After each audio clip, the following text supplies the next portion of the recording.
paray nakasinati karon og marag-umong kalangitan ang pipila ka mga lugar sa Surigao del Norte Province tungod na pod sa bagyong Lani. Gani, lakip ang Surigao City sa gipailawom na sa Tropical Cyclone Signal number 1.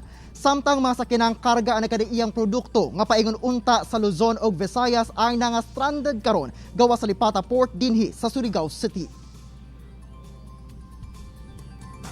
Anasa na pulo ka mga truck nga dunay kargang sobra gatos ka mga baboy matag usa ang nakaparada na kilid lang sa highway padulong sa Lipata Port sa Surigao City. Human gisuspende sa Coast Guard Surigao del Norte ang biyahe sa tanang sakayang pandagat.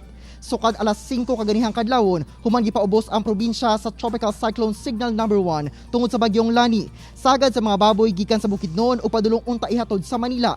Busa iyahay na lang og laog ug ligo ang mga pahinante aron nga dili magluya ang ilang mga kargang baboy. Duna say mga nakatambay nga mga truck sa gulay o prutas nga nagulat sab sa biyahe. Nabalaka ang mga biyahedor basin ugaling maabtan sila sa paghinog sa ubang produkto, labi na ang saging kung madugay pa ang pagsuspende sa biyahe. Gawa sa mismong port, tasab ang linya sa mga pribadong sakyanan. Ginatugutan ang magpondo nga mga sea vessels kung makahatag sila og written request ug walay pasahero o cargo nga on board sa ilahang mga sakayang pandagat.